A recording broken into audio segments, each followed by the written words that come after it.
말씀을 읽기 전에 저는 오늘 찬송 이제 보면서 예전에 우리 찬송가 가사는 어떻게 번역이 돼 있었냐면 주여 주여 내 말 들으사 죄인오라 하실 때 날 부르소서. 이게 조금 가사가 늘 걸리더라고요. 제가 정말 좋아하는 찬송인데 하나님께 내 말 들으사 명령하는 것 같고 한데 이 번역은 잘한 번역이에요. 내가 비오니로 바꿨는데 이거는 잘한 번역이에요. 왜냐하면 원래 뜻은 내가 비오니란 말이 내 말 들으사가 아니라 하나님을 향하여 부르짖는 나의 겸손한 부르짖음을 들으소서, 이거예요. 원래 뜻이 나의 겸손한 부르짖음을 들으소서. 이거를 예전에는 내가 비오니 이렇게 했는데 예전에는 내 말 들으사, 좀 하나님께 내 말 들으사 조금 불손하다는 느낌이 들었는데 잘 바뀌었어요. 눈을 들어, 뭐 이런 찬양 참 좋아하는데 우리의 심령, 눈을 들어가 이제 우리의 심령 주의 것이니 당신의 형상 만드소서. 예전에 찬송은 그렇게 됐거든요. 제가 정말 좋아하는 찬송인데 당신의 형상 근데 당신의 형상 만드소서, 그 가사는 틀린 거예요. 왜 틀렸냐면 주님께 찬송할 때는 하나님께 당신이라는 표현하면 불손한 표현이에요. 그래서 찬송가 가사가 이거는 요즘 시대는 이건 잘못된 거다 했는데 바뀌었어요. 그것도요. 주님의 형상 만드소서, 그게 맞는 가사예요. 또 여러분, 제가 우리 교회 와서 10년 동안 제가 얘기했는데 여러분 기도하실 때 끝맺을 때 과거형으로 하지 말라고 했죠. 이거 고치셔야 돼요. 기도 드렸습니다 이렇게 하시면 안 돼요. 왜냐하면 그렇다고 물론 하나님 기도 안 받으시냐? 물론 그건 아니에요. 그런데 여러분 맨 마지막에 기도할 때는 주님의 이름으로 기도드립니다 이렇게 하는 거 아니에요. 그렇게 하시는 분은 많은데 예수님의 이름으로 기도합니다라고 하는 거예요. 그럼 주님의 이름으로 기도합니다 하면 안 받으시냐? 그건 아니에요. 그런데 옳은 거 아니에요. 왜냐하면 우리를 위하여 죽으시고 구원하신 예수님의 공로로 의지하여 예수님의 이름으로라는 말은 그런 뜻이 있어요. 그래서 주님이라는 말을 꼭 기도 끝에 붙이고 싶으면 주 예수 그리스도의 이름으로 이렇게 해야 돼요. 예수님의 이름은 반드시 뒤에 들어가야 돼요. 그거 안 들어가면 안 됩니까? 안 들어가도 틀리잖아요. 여러분 예수님의 이름으로 기도합니다 안 하고 아멘만 해도 돼요. 하나님 안 받으세요? 그럴 수 있어요. 하여 주시옵소서 아멘 이러면 하나님 기도 안 받으세요? 받으세요. 예수님의 이름으로 기도합니다 이거를 빼뜨리면 기도 안 받으세요? 받으세요. 그러나 우리는 너희가 내 이름으로 기도하라고 하셨기 때문에 예수님의 이름으로 하면서 예수님을 의지하는 거예요. 기도드렸습니다라는 기도가 왜 틀렸느냐? 이렇게 되는 거예요. 어법적으로는요, 문학적으로는 기도드렸습니다. 그래, 네가 기도드린 거 알아. 어쩌라고. 이렇게 되는 거예요. 기도합니다 현재형으로 해야 지금 내가 드리는 기도를 예수님을 의지하여 하나님께 올려드립니다 이렇게 되는 거예요. 예수님의 이름으로 기도했습니다, 기도드렸습니다 과거형으로 하면요, 내가 이런 행위를 했습니다라고 하나님 앞에 말하는 것이 되는 거예요. 고치십시오. 기분 나빠하지 말고 고치세요. 제가 앞으로는 예배 때 틀리면 즉시 이야기하겠습니다. 기분 나빠하지 마시고요. 그래야 고쳐질 것 같으니까. 여러분 개인적으로 기도하실 때도 기도드렸습니다 과거형으로 하지 마세요. 이거 바꾸셔야 돼요. 이 작은 것 하나도 순종하지 않는데 어떻게 하나님 말씀에 순종하겠습니까?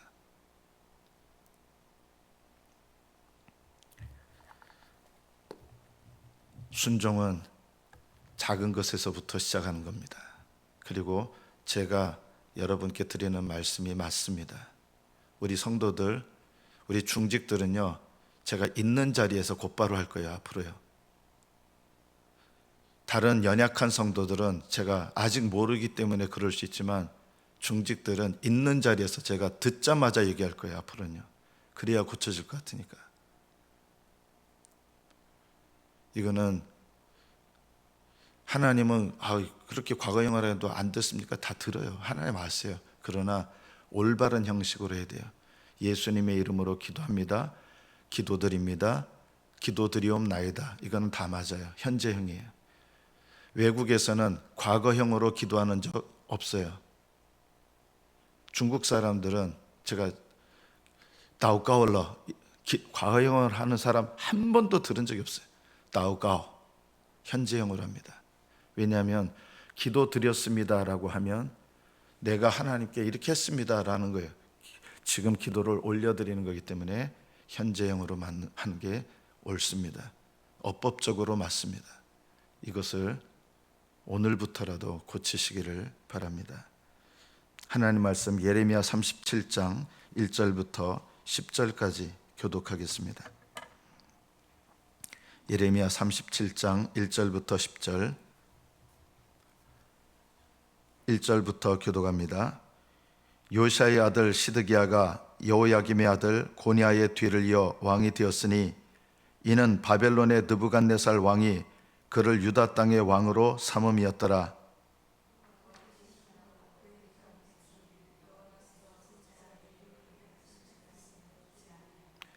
시드기야 왕이 셀레마의 아들 여우갈과 마아세야의 아들 제사장 스바냐를 선지자 예레미야에게 보내 청하되 너는 우리를 위하여 우리 하나님 여호와께 기도하라 하였으니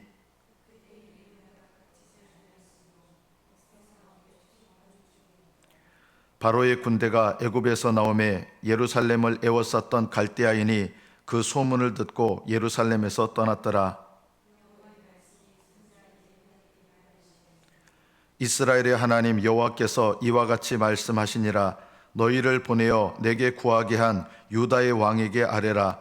너희를 도우려고 나왔던 바로의 군대는 자기 땅 애굽으로 돌아가겠고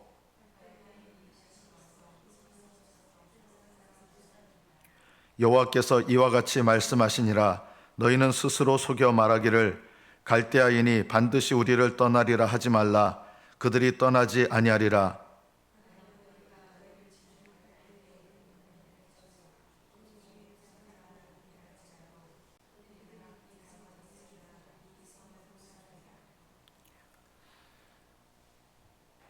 예레미야서는 역사적인 순서대로 기록된 것은 아니에요. 오늘 이 본문의 말씀은 이스라엘의 마지막 왕인 시드기야 왕 때 되어진 일입니다.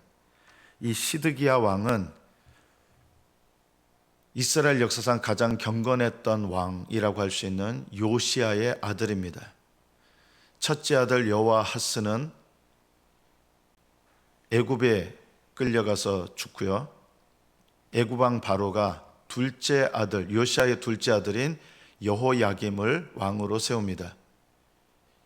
이 여호야김 왕은 어느 정도 애굽과 친밀하려고 했지만 바벨론의 힘에 굴복해서 3년 동안 조공을 들이다가 원래는 바벨론에 엎드리기 싫어했기 때문에 3년이 지나서 애굽과 결탁하면서 다시 반역을 하게 됩니다.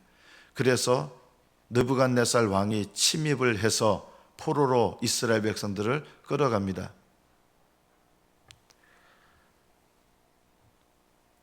그리고 이 포로로 갈 때 이제 이 여호야김 왕이 죽고 여호야긴이 또 왕이 되지만 3개월 만에 역시 바벨론에 끌려가죠. 그리고 나서 마지막으로 왕이 된 사람은 요시야 왕의 아들인 시드기야가 왕이 됩니다. 이 시드기야는 어떻게 보면은 왕의 아들이 계속 이어져서 왕이 되어야 되는데 바벨론 왕이 강제로 왕을 삼아서 세운 사람이에요. 이스라엘이 포로로 끌려갔죠. 그 전에 여호야김도 죽었고 수많은 백성들이 죽었고 수많은 사람들이 포로로 2차 포로로 끌려가서 그러니까 사람들 마음속에 어떤 마음이 있겠어요? 바벨론에 대해서 부정적인 마음들이 있겠죠. 국민들이나 신하들이나 바벨론에 대해서 부정적인 마음들이 있어요. 자, 그런데 바벨론 왕에 의해서 강제로 왕으로 세워졌어요. 그러니까 이게 시드기야 왕의 입장에서는 바벨론 왕이 자기를 세웠고 신하들과 국민들은 바벨론에 대해서 반감을 갖고 있는 상태예요. 여러분, 이런 상태에서 이 시드기야 왕이 어떤 태도를 보통 취할 것 같습니까? 사람들의 말에 귀 기울일 수밖에 없는, 좋은 뜻이 아니라 사람들의 말에 이리저리 움직일 수밖에 없는 유약한 모습을 가지게 되는 것이죠. 예레미야 선지자를 통해서 하나님 말씀하실 때 좀 듣는 것 같다가, 그러나 누구의 소리가 더 크게 들리겠어요? 이스라엘 백성들과 신하들의 소리가 더 크게 들리는 거예요. 예레미야는 한 사람이고, 그리고 거짓 선지자들도 다 바벨론에 대해서 반대하는 마음으로 하나님께서 바벨론 치실 것이고, 우리는 바벨론의 종노릇 하지 않을 것이고, 바벨론으로부터 우리나라 지켜줄 것이고, 이런 거짓 예언들, 요즘으로 보면요 굉장히 애국적인 거짓 예언들을 하는 거예요. 거짓 선지자들이, 왜 거짓 예언자들이 그렇게 많은지 아세요? 자기들이 하는 거짓 예언들이 백성들 마음에 와닿으니까. 왜냐하면 백성들 마음속에 자기 동족들 포로로 끌어가고 수많은 동족들 죽인 그 바벨론에 대해서 긍정적인 마음이 있겠어요? 그런데 하나님의 계시는 뭐냐면 바벨론 왕을 섬기고 그 나라에 대해서 대항하지 말아라. 이게 하나님 뜻이에요. 왜 이렇게 하나님 하셨냐면 이스라엘 백성의 죄의 결과였던 거예요. 하나님께서 이스라엘 백성을 회개하게 하시려고 바벨론이라고 하는 악한 도구를 손에 매로 드셔서 이스라엘 백성으로 하여금 회개하게 하시는 거예요. 그런데 이스라엘 백성은 회개하고 싶어 하지 않아요. 하나님의 회개의 매를 싫어해요.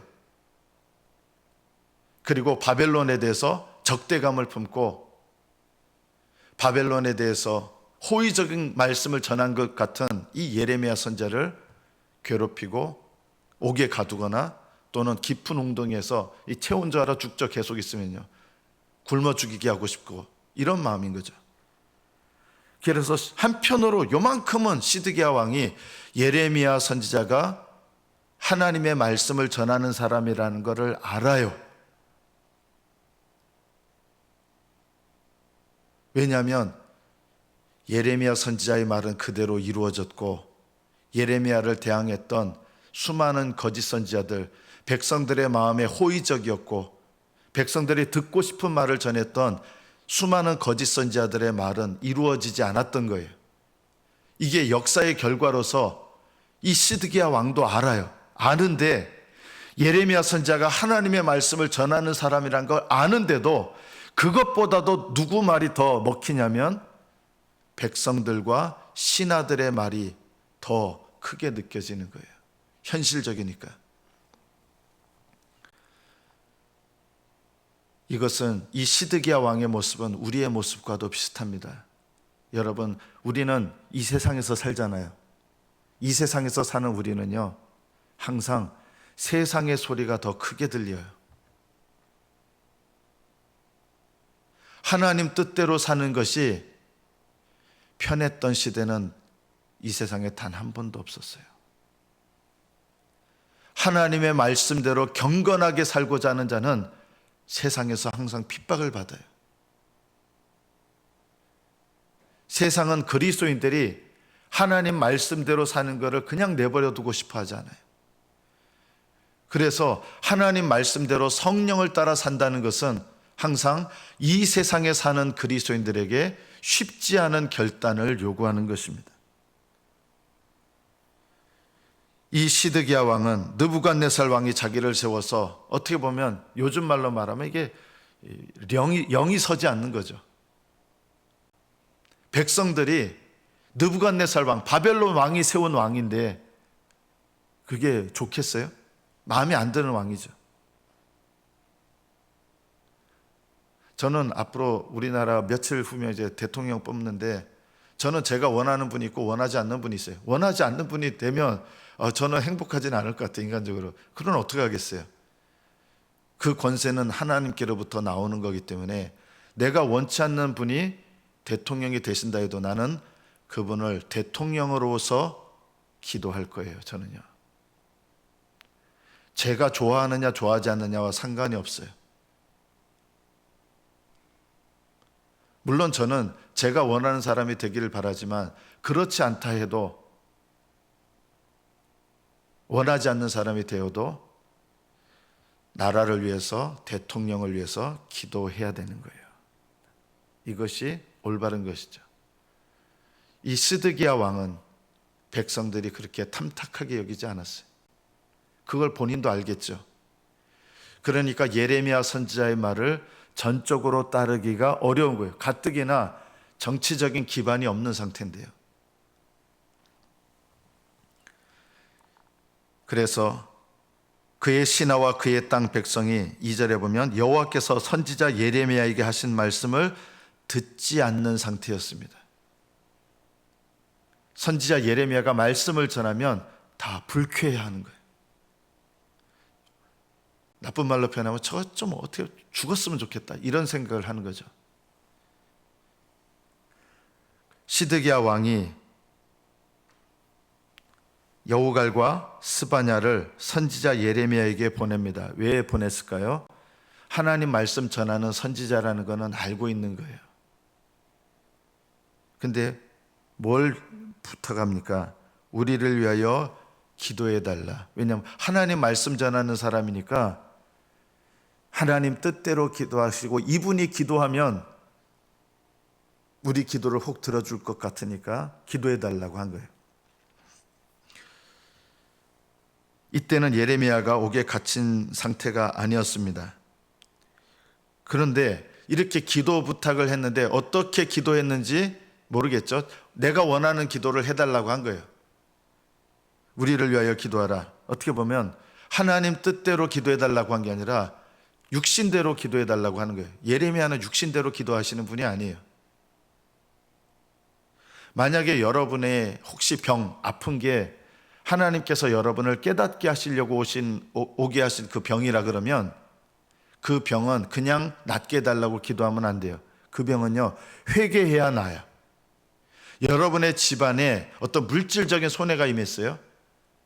그 물질적인 손해가 나를 깨닫게 하시기 위해서 허락하신 거라 그러면 부자 되게 해달라고 기도해봐야 소용이 없어요. 그거는요, 회개해야 하나님이 회복시켜 주시는 거예요.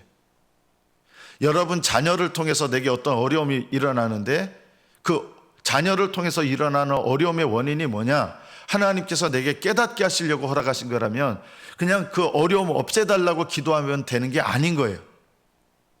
주의 종에게 그걸 기도해달라고 하시는 분들이 많아요. 그렇게 해서 기도에 응답이 되는 게 아니에요. 주의 종이 기도한다고 되는 게 아니에요. 이건요,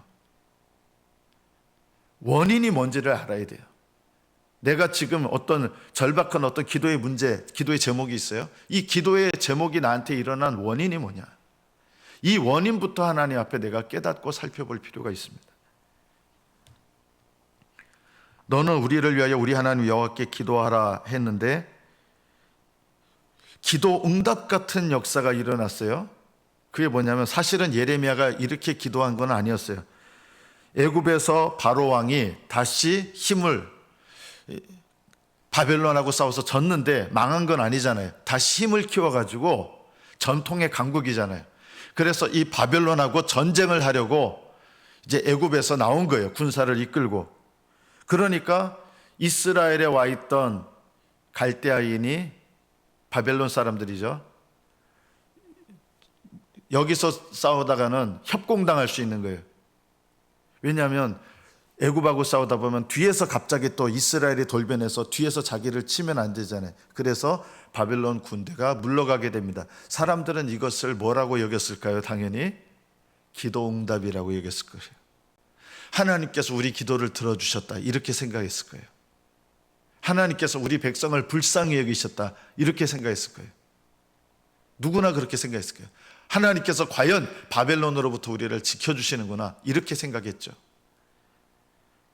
그런데 여호와의 말씀이 선지자 예레미야에게 임하십니다. 너희를 보내어 내게 구하게 한 유다의 왕에게 아뢰라. 하나님께서 기도 부탁하는 것도 다 아세요. 그런데 어떤 응답이 하나님께로부터 나왔느냐? 예레미야에게 이 말씀을 주신 거예요. 너희를 도우려고 나왔던 바로의 군대는 자기 땅 애굽으로 돌아갈 것이다. 갈대아인이 다시 와서 이 성을 쳐서 빼앗아 불사를 것이다. 너희는 스스로 속여 이렇게 말하지 마라. 갈대아인이 반드시 우리를 떠나리라. 하나님이 우리와 함께 하시고 우리를 지켜주실 거기 때문에 바벨론 군대가 떠날 줄 믿습니다. 다 이렇게 기도하는 거예요. 이스라엘 백성이 기도 이렇게 다 했어요. 함께 모여가지고 무슨 기도를 드렸냐면 바벨론이 떠나가게 해달라고. 그러나 하나님의 응답은 갈대아인 바벨론 사람들이 다시 너희에 와서 이 성을 불사르고 이 성을 빼앗을 것이다. 그들이 기도한 것과 정반대의 응답이 내려옵니다. 왜 하나님은 이렇게 응답하십니까? 이스라엘 백성이 회개하지 않았기 때문입니다. 바벨론 군대를 하나님이 보내신 목적은 사랑하시는 이스라엘 백성이 회개하게 하기 위함이거든요. 그것이 되지 않으면 아무리 바벨론 군대 떠나게 해달라고, 하나님 우리 민족 지켜달라고 이렇게 기도한다고 응답되는 것이 아닙니다.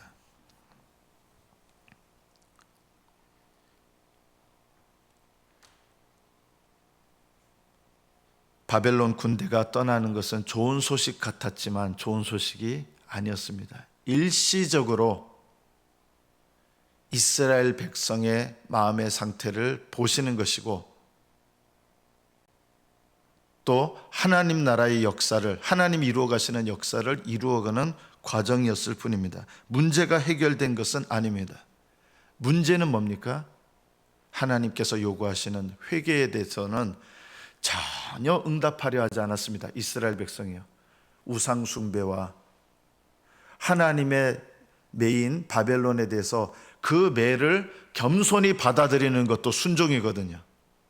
왜 우리가 이런 매를 맞아야 돼요? 여러분, 예전에 그 어른들이 자녀들 회초리 가지고 훈육하면 너 잘못했지? 네, 잘못했어요. 종아리 걷어. 종아리 걷으면 맞잖아요. 이게 예전에 조선시대 때 모습이에요. 종아리 걷어 하면 종아리 걷고 맞는 거예요. 잘못했지 하면 요즘 부모들은 네 하면 무조건 안 때려요. 왜 예전 부모들은, 어른들은, 지혜로운 어른들은 종아리를 때렸느냐? 그냥 말로만 하면 얘도 말로만 바꾸거든요. 종아리를 잘못했다는 것을 인정하고 나서 종아리를 맞은 다음에 다시 내가 이거 하지 말아야 되겠구나, 이런 결심이 서는 거예요. 하나님은 바벨론을, 이스라엘을 때리는 회초리로 삼으셔서 치는데 바지 걷어, 종아리 걷어 이랬는데 싫어요. 제가 왜요? 이렇게 되는 거예요. 이게 이스라엘 백성의 모습이에요. 제가 왜 맞아야 돼요? 하나님 앞에 회개하지 않는 거예요.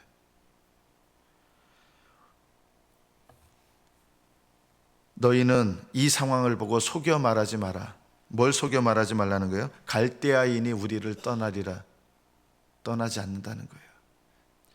잠깐 숨 돌리는 것 같지만 진짜 너희 모습이 뭔지를 보여주시는 거예요. 모세 때도 바로 왕이, 애굽의 바로가 잠깐 숨 돌린 틈을 얻으니까 다시 마음이 어떻게 돼요? 강팍해졌어요. 하나님을 향해서 여전히 반역하는 거예요. 아, 잘못했다 얻어맞을 때는 그런 것 같지만 잠깐 그 회초리를 거두면 다시 옛 마음으로 돌아간 거예요. 이게 뭐예요? 회개하지 않았다는 뜻입니다. 회개하게 되면 마음의 방향이 바뀌고 마음이 변화돼서 하나님께서 기뻐하지 않는 일에 대해서 돌이키는 것입니다.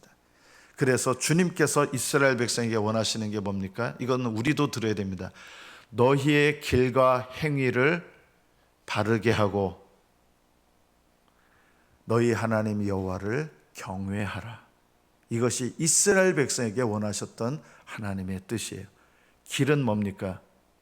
너희들을 원하는 인생의 방향대로 살지 마라. 너희들 하고 싶은 대로 살지 마라. 하나님이 원하시는 방향대로 살아라. 행위를 바꿔라. 길을 바꿔야 되고요. 인생의 목적과 방향이 바뀌어야 되고, 그리고 하나님을 거스르는 구체적인 행위들을 고쳐야 됩니다. 이것이 회개입니다. 말씀을 맺습니다. 하나님의 말씀을 듣지 않으면 하나님은 그 사람의 기도도 듣지 않으십니다. 이것이 영적인 법칙입니다. 아무리 기도한다고 하나님 들으시는 게 아니라 하나님의 말씀을 듣지 않으면 하나님은 그 사람의 기도도 듣지 않으시고, 그 사람이 하나님의 말씀을 들으면, 순종하면 하나님은 그 사람의 기도도 들어주십니다. 의인, 하나님의 말씀에 순종하는 자, 믿음으로 순종하는 자, 그래서 의인의 간구는 역사하는 힘이 많은 것입니다. 여러분의 기도가 응답되기를 원하시죠? 그러려면 하나님의 말씀을 들어야 됩니다. 기록된 말씀을 가까이 하십시오. 기록된 말씀을 멀리하는 사람은 하나님을 멀리하는 것입니다. 연결되게 돼 있습니다. 기록된 말씀을 안 읽으시고 멀리하시는 분은, 하나님은 말씀을 통해서 인격적인 임재를 나타내시는데 성경을 안 읽어요. 그러니까 하나님이 가까이 하실 수 없죠. 하나님 말씀을 가까이 안 하니까 들을 새도 없죠. 그러니까 기도도 안 하죠. 기도해도 응답이 안 되죠. 이것이 늘 삶 속에서 반복되는 거예요. 삶에 어려운 일이 잠깐 있을 때 그걸 위해서는 기도해요. 그러면 잠깐 응답되는 것 같아요. 그런데 응답되고 나면 또다시 기도 안 하고 또다시 회개 안 하고, 이 이스라엘 백성의 모습이 이런 모습인 거예요.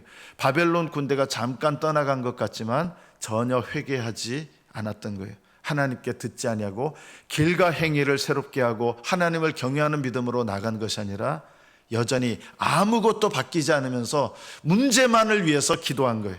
이런 기도는 내 인생을 변화시키지 못하고 내 인생의 환난과 고난을 진정으로 물러가게 하지 못하는 것입니다. 때로는 여러분에게 허락하신 고난과 환난을 통해서 깨닫게 하시는데, 고난을 없애달라고 기도하시기보다 먼저 뭘 기도하셔야 되느냐? 고난의 원인이 된 나의 죄를 깨닫게 해달라고 기도하시고 하나님께 회개하고 돌이켜서 하나님께 순종하면 하나님의 그 사람의 기도를 듣기 시작하십니다. 꼭 기억하십시오. 하나님의 음성을 듣지 않으면 하나님도 내 기도 듣지 않으시고, 내가 하나님의 말씀을 들어 순종하면 하나님도 내 기도를 들으십니다. 이것이 가장 중요한 기도의 원리입니다.